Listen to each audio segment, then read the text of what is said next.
ready for the way.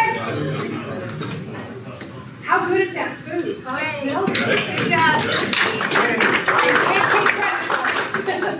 Rick Grinnell ordered the food. He did a fabulous job.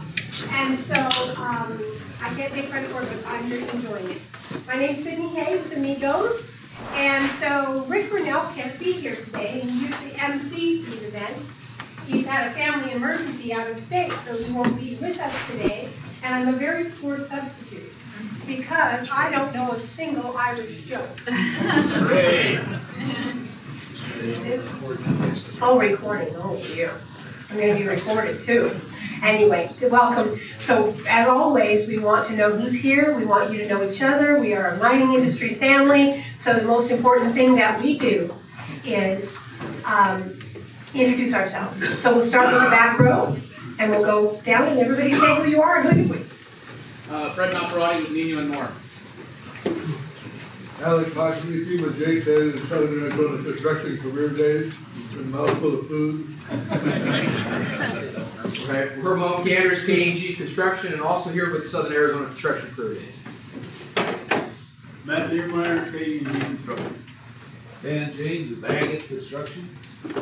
Rocky Mitchell with Granite. Chad Alva, Grant. Hi everybody, Thomas Stone with DPA Consulting. Roland Nunez with Smalley & Company. Lorenzo Gonzalez, ETC Compliance Solutions. Lindsay Garland of Conquistador Tucson. Mike Rocco, Capital. Leslie Sharp, Quarles and Brady. Tiffany Morris, Quarles and Brady Walker.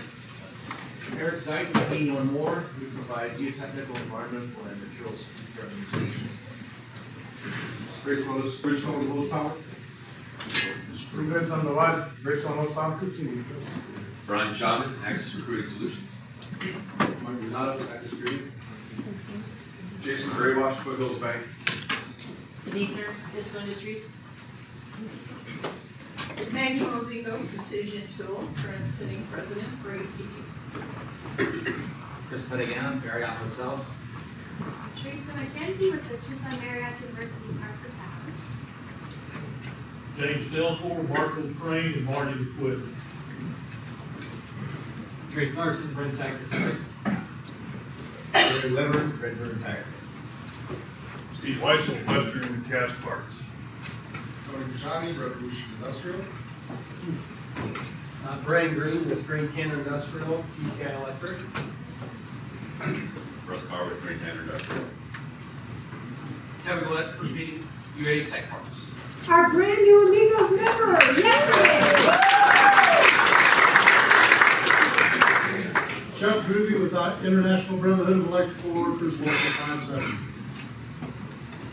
Jim Rezenek, Sturgeon Electric. Trent Brown, Hamlin Engineering and Associates. Grangetown, TIC/Kiewit. Chris Bowman Consultants. Scott Clark, also Bowman Consulting. Eric Parkheimer, with Machinery. Jerry Bustamante, updated room on copy. Chuck Watts with CMW Safety out of Florence, Arizona. Ray Valenzuela with OVG Mining Solutions. Ian Calais with 5K. Chris Stoltz, Cal Portland. Dave McBain with Cal Portland Cement. Frank Parsons, Southwest Concrete Screening. Bill Middleton, Meter Logic, Energy and Power Distribution Management. James Robb, HBM Francia. We do optimizing of maintenance and software. Doug Payne, also of HBM Francia. Michael Carruthers, Commercial Real Estate Group of Tucson. Good afternoon, Larry Lucero with Tucson Electric. Mike Lehman, DEP. Kevin Gilbreth, Pioneer Equipment. Jim Hurley, Pioneer Equipment. Chris Peters, Montgomery Associates. John Fuentes, Mill Creek Engineering. Trip Ware, CCC Group Industrial Construction, also the first meeting. My name is Beth Borozon, and I serve as Chief of Staff with King County Supervisor Steve Christie. And I'm Pima County Supervisor Steve Christie, District 4, proud home of the Rosemont Copper Mine.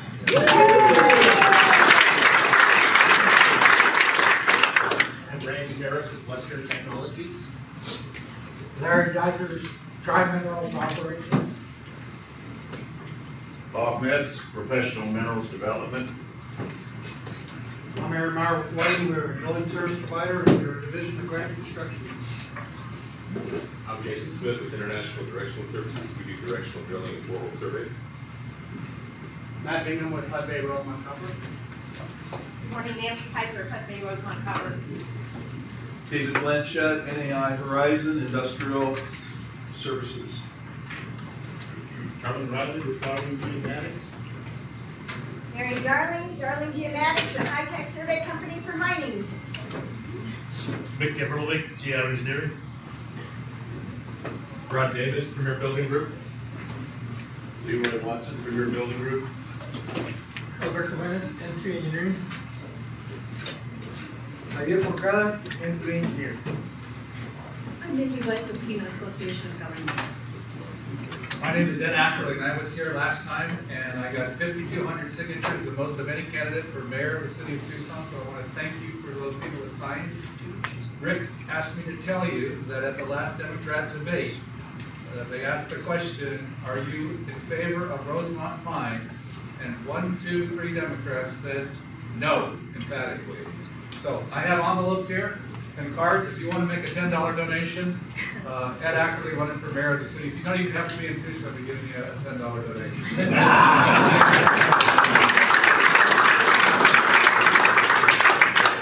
Ron Marshall, South 32 Hermosa.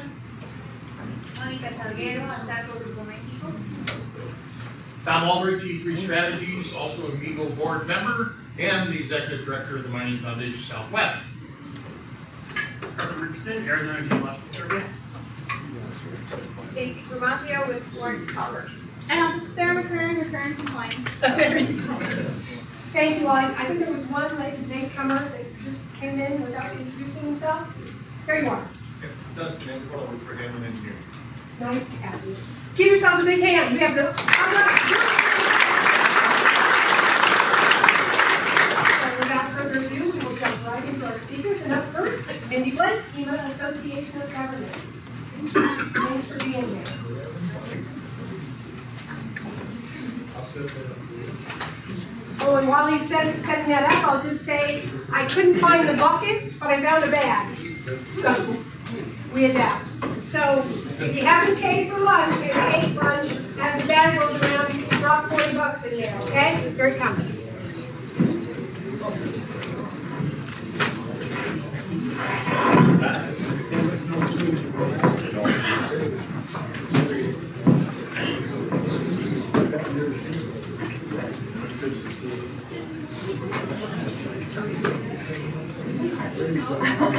Great.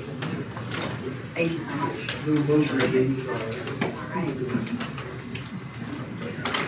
Well, it's wonderful to see you all this afternoon. It's almost noon. It's great to be here. Rick Rinnell was so kind to let me come and talk to you about the Regional Transportation Authority. I was here maybe a year and a half ago or so to give you an RTA update at that time, kind of an overview. Well, a lot of things are happening in the Regional Transportation Authority right now that affect all of us. Perhaps the industry that you're in as well, but I think also personally, transportation is something that we all need. Whether you go, to the doctor, you have to get to work. We all eat, we buy things. We depend on our transportation system to help us live. And so what I'm going to talk to you about today is we are in a really exciting time of transportation planning in the region right now. We are actively going out into the community and we're talking to as many people as we can because we're working on an RTA continuation plan. And as we plan the RTA continuation, we know that it is going to be a citizen-driven process. It won't be successful unless the people of Pima County like the idea and they like the transportation projects that are contained in the plan, and that they will accept the method of funding. I'll tell you a little bit more about that in just a second.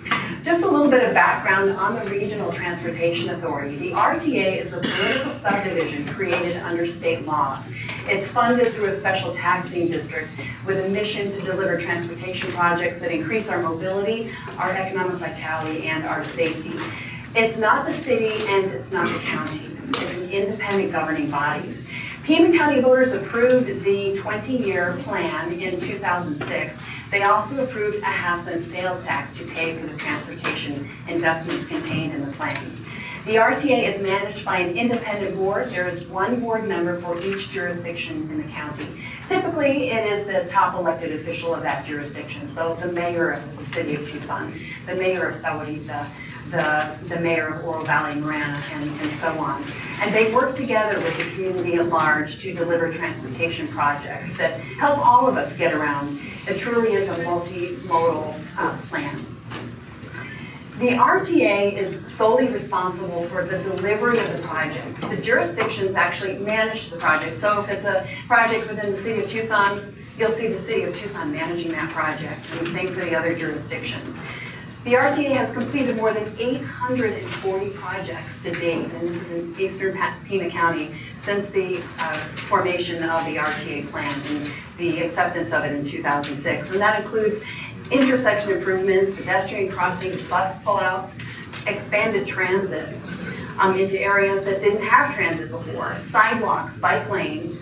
Maybe some of you who ride your bike, we just spoke to a gentleman who said he likes to ride on the loop. That's a county project. We've done some of the safety elements of the loop, but we've constructed bike lanes and bike paths in eastern Pima County, and if you add them all up, 295 miles. You could ride your bike to Flagstaff with that many miles of bike lanes and bike paths. Just gives you an idea of what we've constructed so far. And then, of course, the large roadway corridor projects. I wanted to share with you what some people are saying about the RTA. It's just a short video. It's fantastic. You feel very safe. It's a very smooth ride, and it's an extremely well-maintained trail all the way around. It's much safer than what it used to be, especially with the congestion of the traffic and the bike traffic, especially at certain times of the year. I think it's a great project for families, especially to be able to go somewhere where it's safe. It gives the pedestrians and the bicyclists in that area a point to cross that people are expecting them to cross. It gives the warnings to the drivers that somebody's about to cross well in advance of them stepping out in the street. It's really relaxing for me because I'm a reader, and to have that half an hour, 20 minutes where you don't have to worry about traffic and I can just read.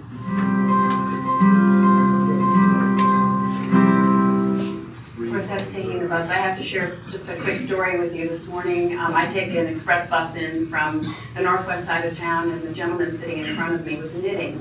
Well, it was really neat. So it's knit and ride. He worked park and rides, and it was terrific. He was such a good sport. He let me take video of him his knitting. But, so you can do all kinds of things on the bus that you can't do, obviously, when you're driving the car. So all this is really great. All the projects that we've done, it's been terrific. But the region does have a $15 billion funding gap for transportation needs over the next 30 years, and that's even with continuation of the RTA tax. So we must continue to consider and identify regional solutions. We can't wait for the state or the federal government to come to the rescue. And one of the challenges we face is a decline in purchasing power for transportation construction. Historically, transportation funding that comes into the region has come from state and federal gas taxes. They come into the jurisdictions. Well, those gas taxes have not changed since the early 1990s. And as a result, this funding model has slowly eroded. The cost of building roads is not keeping up with what we're pulling in the tax. The tax is not keeping up with inflation. For example, for every 3 transportation projects that we could construct in the year 2000, we can, with that same money, only construct 2 today.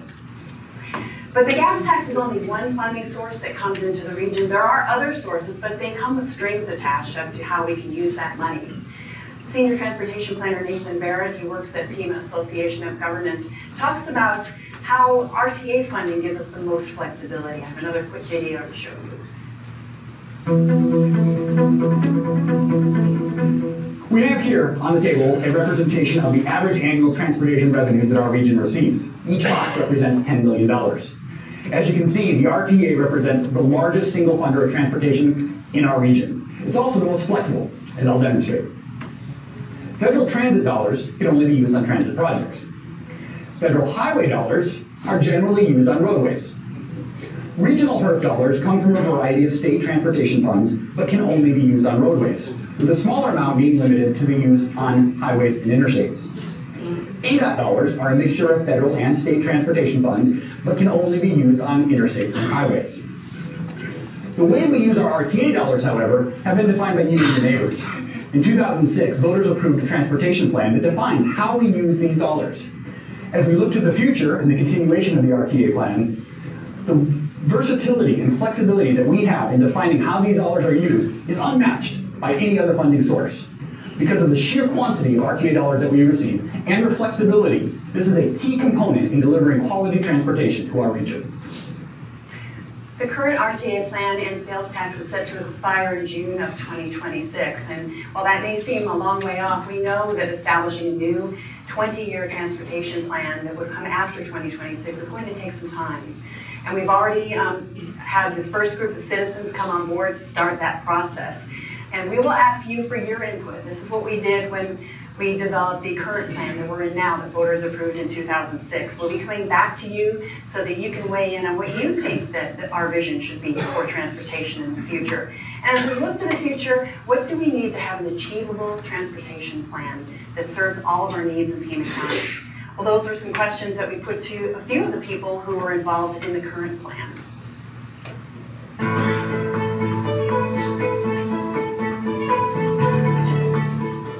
It's very important and it allows you to have accountability.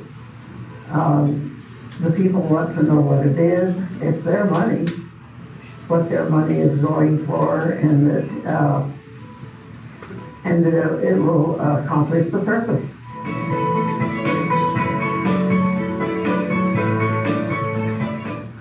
Nothing's perfect, but this was as close to perfect as we've had in Pima County during my time here.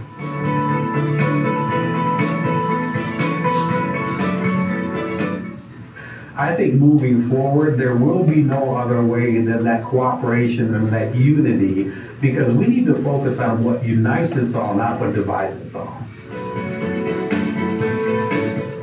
The RTA is proving that it was the right thing for the communities to do, to be able to manage our growth in a way that addresses transportation safety and all the things that all the jurisdictions need. The way that it was set up, the RTA, everybody's equal. And so you can take a deep breath. They're doing their job the way it's supposed to be done.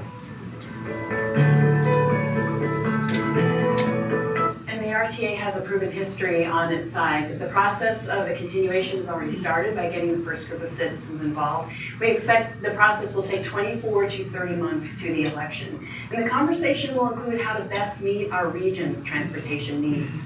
The RTA board recently appointed this committee. It was an application process. We had about 75 applicants and 35 people were chosen to be part of the Citizens Advisory Committee. They're people who have diverse interests. They come from all across Pima County and they don't represent any one interest. I wanted to introduce you to a few of these folks.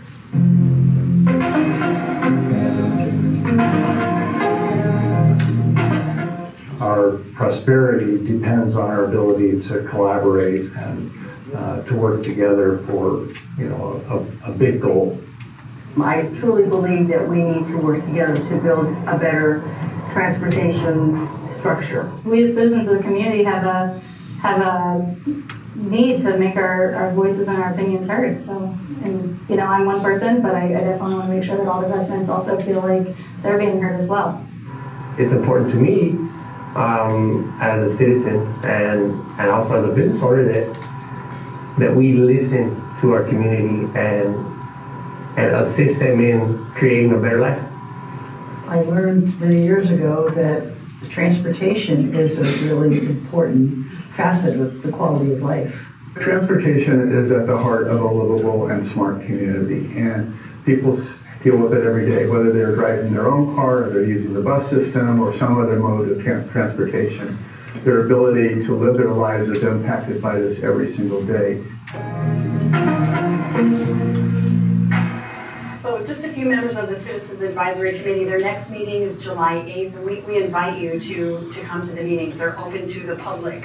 This is where we are in the process right now, establishing plan priorities. Members of the Citizens Advisory Committee will look at outcomes. They want to see what transportation investments will give us certain outcomes, and what results do we want from our transportation projects. Do we want to improve commute times? Probably. Increase safety, mobility, access maybe to transit, expanded transit, maybe all of those things. And the next step is the continuation plan development. The strategies and priorities that we use in our region's 2045 transportation plan. It's a long-range transportation plan. Not all of the projects are funded in that plan, but the Citizens Advisory Committee will use that list as a basis for their conversation. But there also could be other projects that aren't in that long-term plan as well. And then there will be the public input process all along the way. We encourage your input. You can comment right now on rtamobility.com, and we will also have stakeholder meetings. We will have open houses. We're developing a survey right now that if you're on our in our database, we'll make sure that you get a copy of the survey, and I can tell you can get into our database.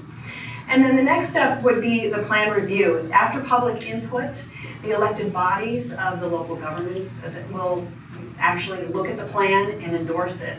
If they endorse it, then they will call for an election. That would be a legal process that they would go through the County Board of Supervisors to call for the election. We expect that an RTA ballot measure would contain two parts. One would be the actual investments, the transportation projects, and the other part would be the funding piece of it. Many of you might, or some of you might be familiar with House Bill 2109 that passed our legislature this session. And what that does is it gives the RTA an additional funding tool. It allows the RTA board to ask for up to, beyond a half cent, up to 1 cent. We don't know if that's going to happen right now. It's very early in the process, but we do have that ability if the RTA board sees fit and if the timing is right. And then I just wanted to let you know how you can be part of the conversation. You can, of course, comment on RTA Mobility. We have comment forums there. You can also send us a text message from your smartphone, just in the number line 22828, RTA News, all one word. It will prompt you to give us your email, and then we will make sure that you get RTA and tag updates. And as we get further along into the process of developing a new plan, you'll be getting more updates too. And you'll also have access to the surveys, because we want to know what people are thinking about where we need to go with transportation. I'd be happy to answer any questions or stay after it. I know you have a lot on your agenda today, but I just thank you so much for the opportunity to talk to you today.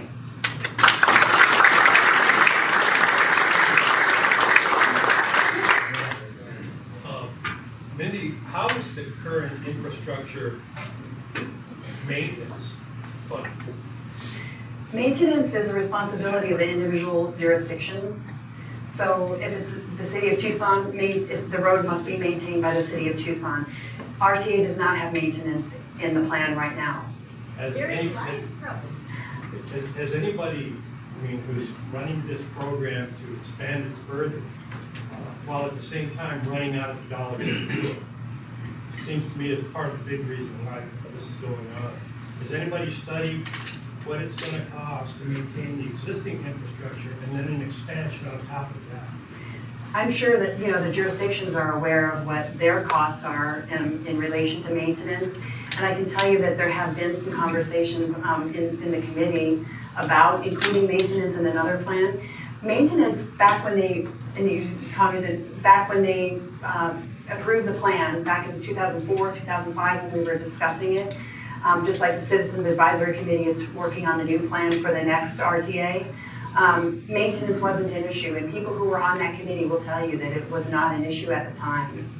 And this time around, it certainly is. We know that it is, and it has come up in conversations. In terms of what our overall need is, you have to add up with all the jurisdictions, and I'm sure those numbers are available. I don't have them with me in terms of the maintenance needs.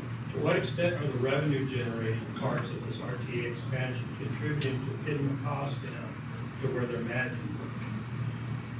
I'm not sure that I understand. Well, for instance, I see empty buses running up and down the streets. You know, where's the money going, if it's coming in at all? Well, for bus service, sometimes I'll speak specifically to that. Sometimes when you see an empty bus, they just dropped off people. I can tell you when I take transit into town, everybody gets off downtown and it's an empty bus going back to the Suntran yard. So those could be the times. So buses that are more frequently used, that are along, networks like Speedway, Grant, Stone, some of the, heavier travel transit routes, those buses are constantly running. Any other questions? Thank you very much. Appreciate it. Thank you. Up next, we have Carson Richardson from the Arizona Geological Survey. Thanks, Carson. Come on up.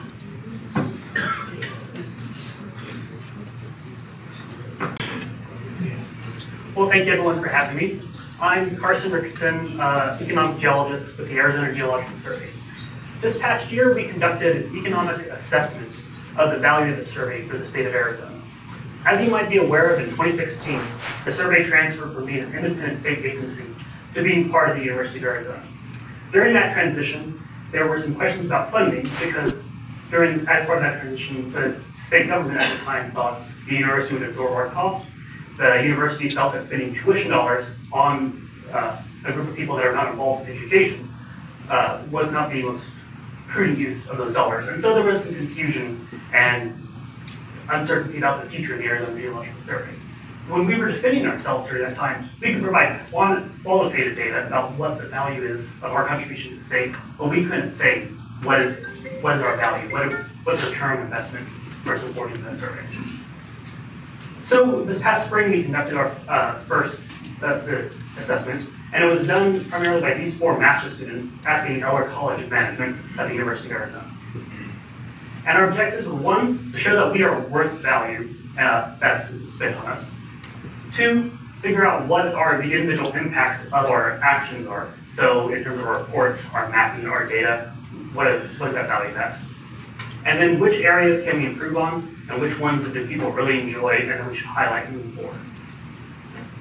In terms of what went into this project, there was background research comparing other geological surveys where this has been done in the Midwest. That's for several surveys there.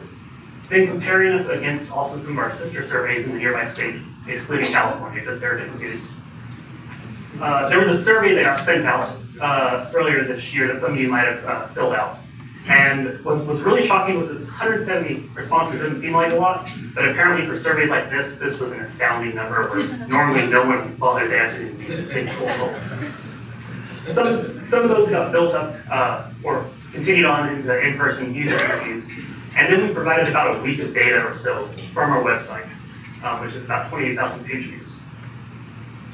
One of the critical takeaways we found was, in everyone's responses, 2/3 of people said without our data, they would have an increased certainty of success. So they'd be less certain if their project would be able to move forward or not. Additionally, some people said they wouldn't proceed at all with the project without our data, or there'd be increased risks of environmental damage or safety risks. So with Arizona Geological Survey reports, our data, our maps, we make projects more efficient, easier, and cheaper. And we'd like to see, as a result of that, we enhance business opportunities in the state. So there are 3 areas that we view that we kind of provide the state. One is that we help serve as an economic and development tool. We improve the public safety, and we make public administration more efficient. In terms of economic development, well, the one big thing is the Arizona Mining Alliance. We help support and encourage Arizona mining investments, by providing background data that no one else then has to gather then on their own. And this is often used by our large mining data that's available on the website. That gets put into, there's a lot of historical reports, data, drill logs, and assays and such. And it's also used sometimes with archaeologists when they need to describe the local geology. Additionally, our data we found was dominantly used, or at least about 2/3, by small to medium-sized businesses. These are groups. Interesting. Oh, there we go. These are groups that have 50 employees or less. And we increase the competitive advantage of these organizations. They don't have to produce what we do. And so we provide this publicly available data set that you don't have to spend money for yourself. One quote that we had was, someone said that they would lose 2/3 of their business if they had to spend the time recreating what we provide to everyone. We make Arizona safer. We're involved with some aspects around groundwater quality, meeting different permits and having data that's available. And really critical thing that we are involved with is hazard identification. This is our Earth Fissure database, our landslide database, and something we've been really getting into in the last decade or so is around post-fire debris flow mapping. So the Schultz fire in 2010, there were some debris flows as a result of that. And so some of the questions that came out of that is, okay, it seems to be getting hotter, we seem to have fires every summer. We need to identify where these future landslides might be happening as a result of these fires before they occur. How can we plan ahead to hopefully mitigate these in advance? And so that's been an aspect that we've been doing for a few years. It's getting really exciting. In terms of improving public efficiency, with our data, companies are able to go out there, identify geological resources, and properly value land. As a result of that, the state land trust and the BLM are able to generate revenues that come back to the state from mineral leases that are developed based on our reports.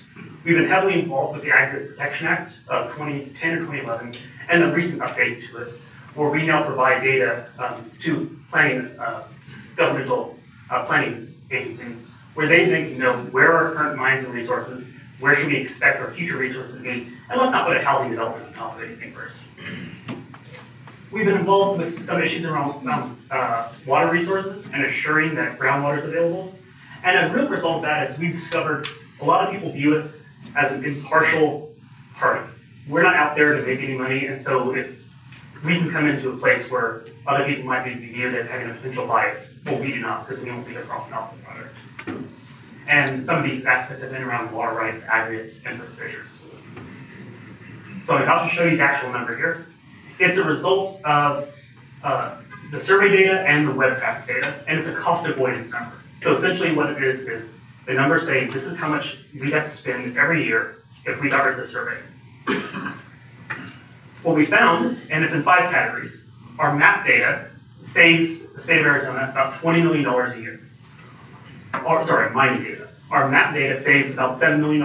We have geotechnical reports about $1.5 million, and then $500,000 in geoscience education. That comes out to about $30 million every year that we save the state. An easier way to look at it is if you divide it by the amount of money that we spend on the survey every year. For every dollar of taxpayer money that's spent on the Arizona Geological Survey, we save $32.29 for the state. And if you were to get rid of the survey, there's no real replacement that's going to step in and do what we do and provide. The USGS makes geological maps and reports, but they are national, they're not focused on Arizona, and they want to step up and replace, having a strong focus here if we vanished. Academic departments aren't obligated to focus on where they're working at, and they also typically are a bit slower in what they do.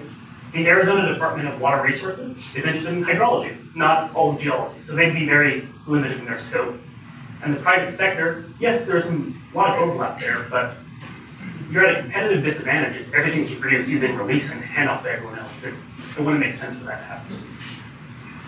So the key takeaways here are that with less than $1 million, we save over $30 million a year for the state of Arizona. We help with project success with different projects. We are involved with seeding economic development, making the public safe, and having more efficient government administration. And there's no real replacement for us. I'm going to end on one last slide here, where compared to our sister states nearby, we serve a much larger population with a lot less in funding, a lot smaller staff, and relative to that, we produce at a pretty high rate relative to these factors. So I'm happy to answer any questions, and thank you for having me.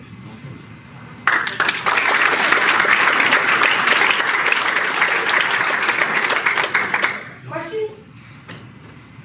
Comments, concerns? Screams of outrage? No, none, okay. Awesome, you covered it well. And of course, we are a mining support organization, so we do appreciate the mining research that you do. Thank you so much for that. And we also appreciate Mining Project, and so to tell us about what's most covered, Matt Bingham.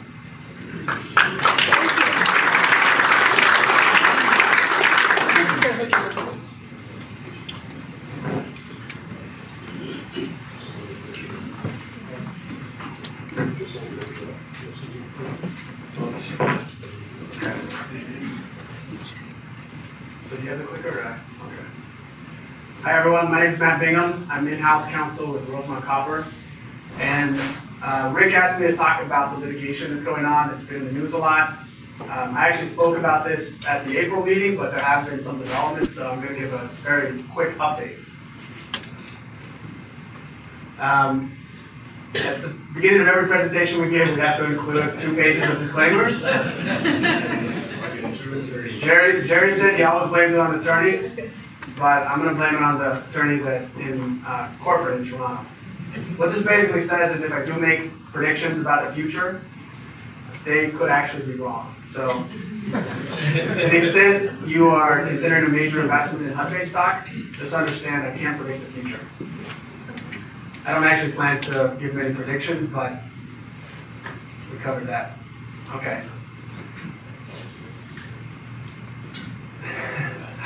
Okay, so this is a slide I actually covered in April. This is just an overview of our existing litigation. We have 6 cases going on. There are 3 cases challenging our Forest Service approval that happened about 2 years ago. So those cases are well through the initial district court stage. They've already been fully briefed. We're just waiting now for some oral arguments and a decision. I expect that'll happen later this fall. The second set of cases is over our 404 permit that was granted in March. There have been 2 cases filed over that, and they're just getting started, so they have another at least 12 to 18 months to go before they're done. And then there is 1 case that's in state court over our renewed air permit. The original permit we got was only good for 5 years, and we ended up having to get a new permit before we actually ever operated under the original one. And so the renewed one is also being appealed in court. I'm not going to talk about that one, but the top 2, there are basically 5 cases in federal court here in Tucson. There are 7 different plaintiffs that have filed all 5 of the complaints. And what I'm going to update you on is what's happened in the last 60 days.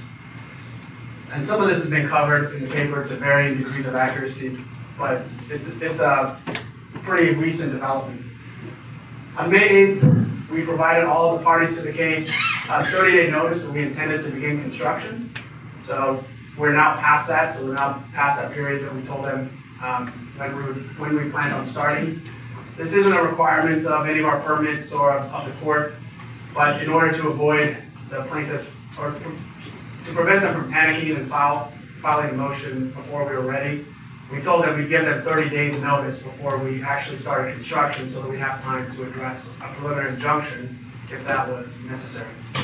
So we sent them the notice on May 8th. Exactly 1 week later, the plaintiffs responded by filing 4 motions for preliminary injunctions, 2 motions in the Forest Service cases and 2 motions in the Army Corps cases. And even though these are all separate cases, they're all in front of the same judge, and they're essentially being heard as one big proceeding. And so that's what we're working on now. We've responded to 2 of those.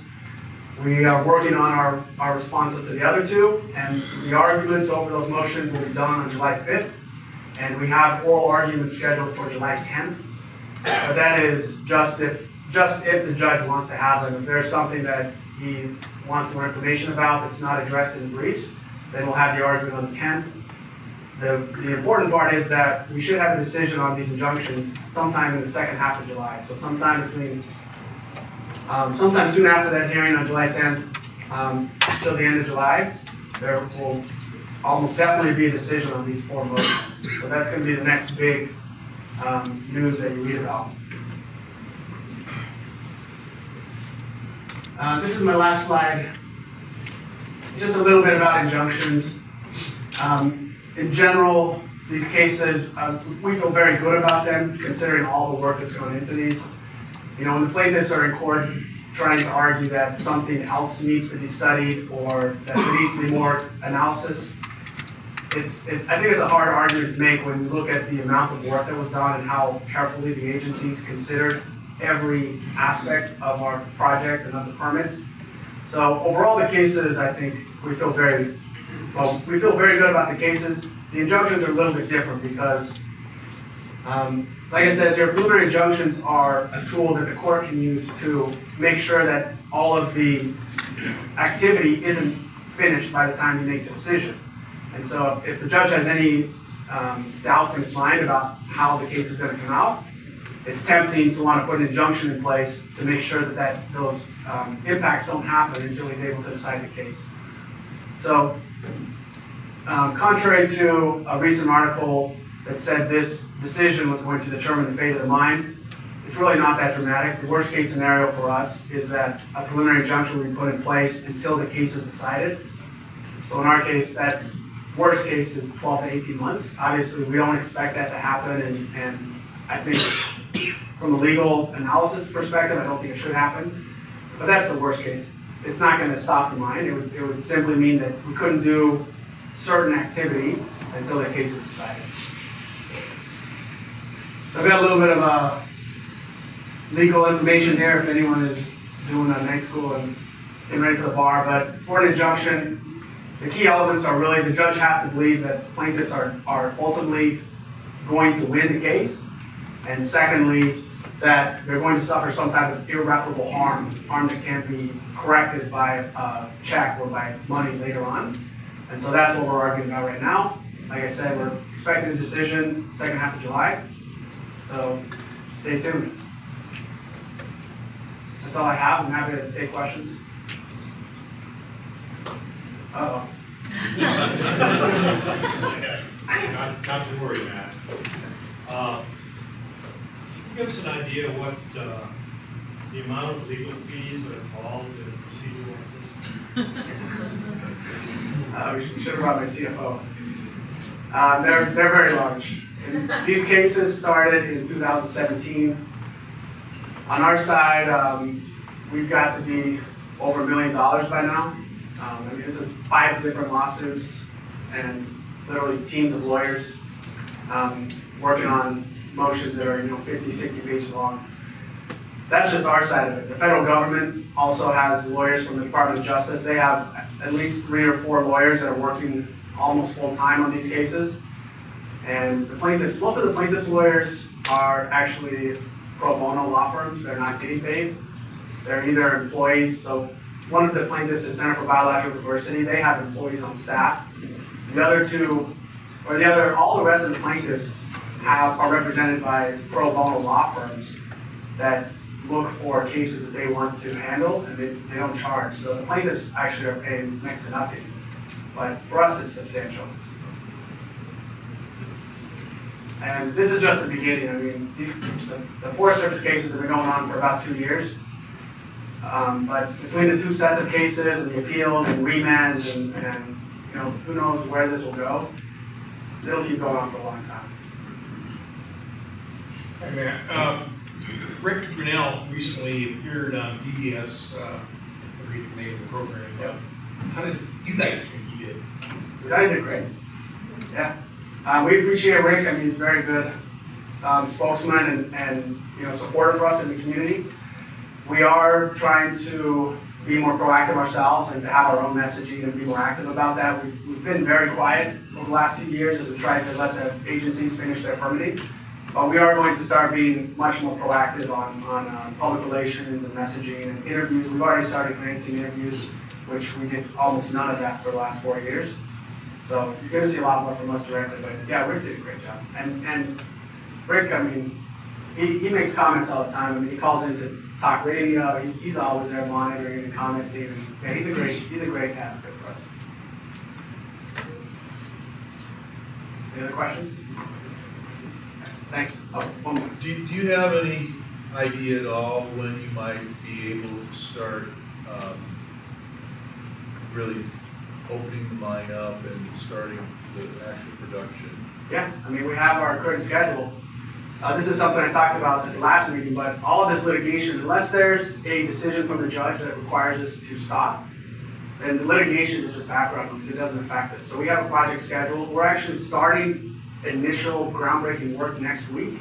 We're going to be starting to do some data recovery at some historic, they're mostly mining sites in the Helvetia area where our utility corridor goes. So we're starting activity next week. Major work on the mine site would be early next year. But that's just because we need to do some of this infrastructure work first, in the water to site, and the power to site. So, unless the judge orders us to stop everything or something specifically, then the construction is going full steam ahead. Great, congratulations. Thanks. Okay, thank you.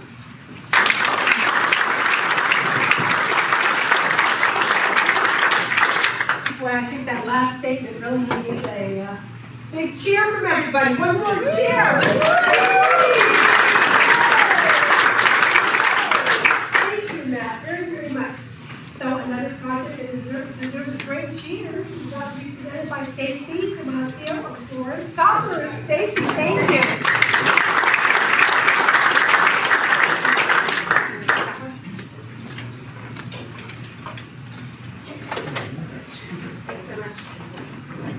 Oh, hello. It's great to be back at Mining Alliance. Thanks for having me. As Cindy said, I'm Stacy Garosio with Florence Copper. And we produced our first copper cathode on April 24th, so we're really excited about that. And it was assayed at over 99.9%, so what we said was going to happen is happening. The results are looking really good from the test facility, and I think the folks in Florence are really excited about our progress. So we are operating phase 1, which is our production test facility. It's a 1 to 2 year test facility. But of course the goal is to have a smooth transition into full commercial operations. So phase 2 commercial operations, that's when we'll go from 40 jobs there on site in Florence to hundreds of jobs, and we'll generate about $3.4 billion in economic activity for the state of Arizona over the life of the project, which is roughly 25 years. And at that point, we'll be producing about 85 million pounds of copper cathode per year. So many of you have asked me over the years, how you can help the Florence Copper Project, and you have helped us, and we've appreciated that. But as I said, just watch closely over the next year and a half, because we will be working towards our full commercial permit, so that will go to public comment again to get to phase 2. Our last real hurdle is the Florence Town Council. And I'd like to give a special thanks to a gentleman from Florence here in the room. Many of you may know Chuck Watson. Chuck, if you could raise your hand.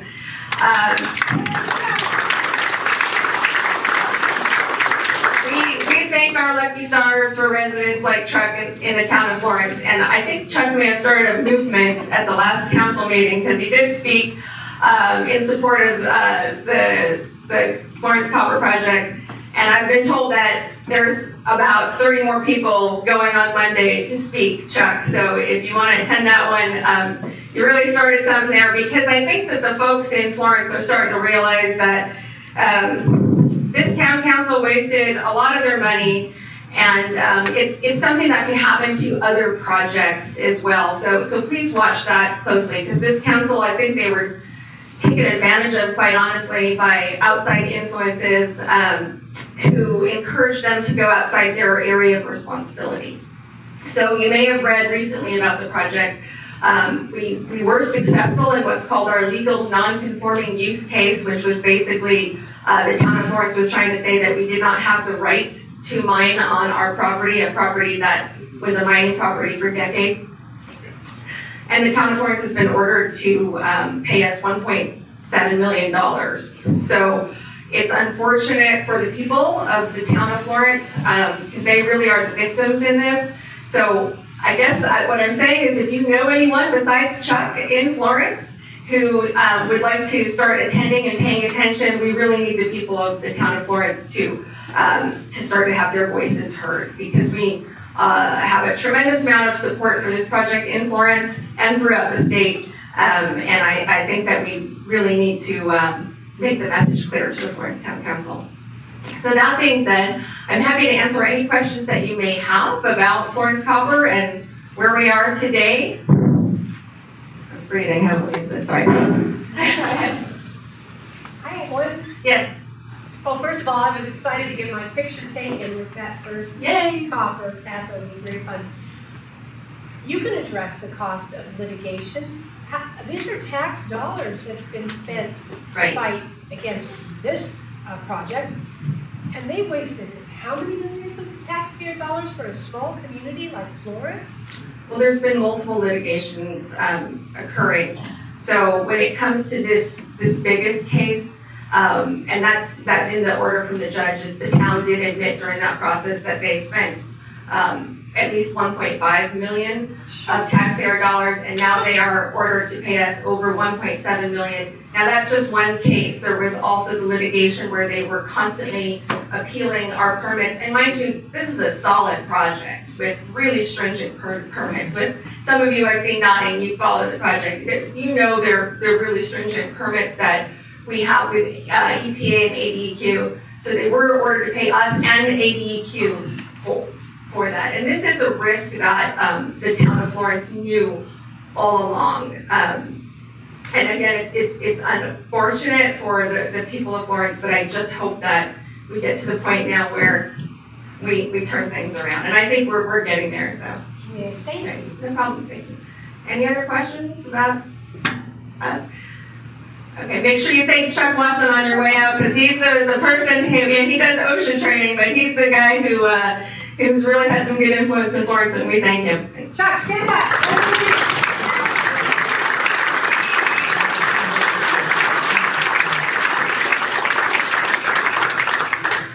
We appreciate you very much, Chuck, very, very much. Thank you. Thank you, Stacy. Now, microphone's not working, so I'm just going to talk really, really loudly. Just a couple of announcements from Amigos before I turn it over to Tom Aldridge for some announcements from his organization, the Mining Foundation. Golf tournament coming up, September 6th. Gallery at Dove Mountain. We are 60% sold out as of this morning, so do not delay. Sign up for the golf tournament, okay? Second announcement, how many of you shoot shotguns? Occasionally. Not at people, just so. We are having a sporting clays tournament in October, so watch your blast emails from Amigos. If you don't get my blast emails inviting you to stuff, be sure to get on our list so you can be a part of our new sporting clays tournament. Why we are doing this is because we sent out a survey this week to our Amigos members. How many of you saw that survey in your inbox? Yes, you did. How many of you responded to it already? Yay! So we're taking this input very, very seriously. I learned one very interesting point from this survey. Our most popular event of all the things we do in Amigos is casino night. So we want you to all know that we will once again in December kick off the mining event, the big mining weekend in Tucson with the Amigos casino night. So if you haven't filled out the survey, go back in your inbox. You can email me if you can't find it. I'll send you a new one.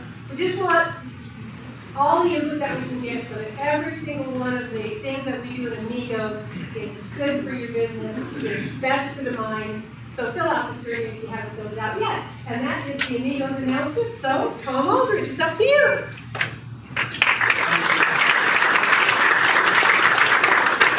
Left pamphlets in front of all you. It's our annual 37th annual mining banquet this year, being held on December 7th. And we're honoring Darren Pilot, who's the president and CEO of Capstone. They operate in Big Valley. We have a really interesting program this year. Our two medal of merit, two women by the name of Victoria Pesce, the senior manager of permitting that resolution. Vicky Sepola, the general manager of Climax Mine. Vicki Cephala, it's kind of interesting, she was the first female mine manager in Chile, and also helped to get women truck drivers going in Chile, which was a very, not an easy task, to say the least. And also our Medal of Merit under 40, William Searcy, who's the general manager for Freeport on 030. Cody Sutherland, he's presently the general manager of surface mining for Newmont in Elko, Nevada. Cody was instrumental in the Bingham Canyon reclamation after the landslide. He was in charge of that as obviously a very young person. Then our inductees from Mining Past, Enos Wall, who is the discovery of Bingham Canyon. Charles Center, the discoverer of Climax Mine in Colorado. Sarah Herring Soren, who was the first female attorney in the state of Arizona and was the first female to win a case, or to try a case in the Supreme Court, unassisted by a male standing by her side back in 1905, and that was a mining case too, by the way. And then lastly, Juan Jose Gradigo, who is our first nominee from the Tohono O'odham tribe. So we have a great slate. It should be a great banquet. Last year's was super successful with Red Conger, so we'd love to see you all there. And we have so far about 23 sponsors lined up, and 3 Pioneer, Hudbay, and numerous others, and we'd love to have you there. We'd love to have you as sponsors. So, How do you find out about being a sponsor? Right here. It's all in there. In that brochure. In that brochure. Or on the website. Go to that on Saturday night, come to casino night on Sunday night. There you go. Perfect weekend. So Rick, as you know, was not able to be here today, but he's been working on an important event coming up in September. September 20th is when the whole industry gets together for our mining appreciation event. September 20th this year, will be at the Doubletree, and the theme is the miracles of mining. And so since Rick couldn't be here to promote miracles of mining, there will be able to do exactly that. So Jim will tee that up right now and take part in that too. And while Jim's teeing that up, I'll just remind everybody that for SME, July is Mine Blast, and that's when we all get together socially at Barrio Brewery. It's at Barrio again, July 10th this year. So the first email went out. We are also looking for sponsors. It's a cheap sponsorship, so $300. We're looking for 4 of them to cover the food. So again, July 10th, go back in your emails, look for the SME, and register for the event. Register to or let us know if you want to be a sponsor. County goes in as a sponsor. Okay, awesome. It's a fun event. I love it. I'll be there. I don't miss fun events. We can talk for another 10 seconds. Our August meeting is going to be, we're having, I don't remember who Manfred has lined up, but it's from Baghdad. So someone from Baghdad will be presenting at the August meeting. I heard the name. Justin Cross. Thank you.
press it.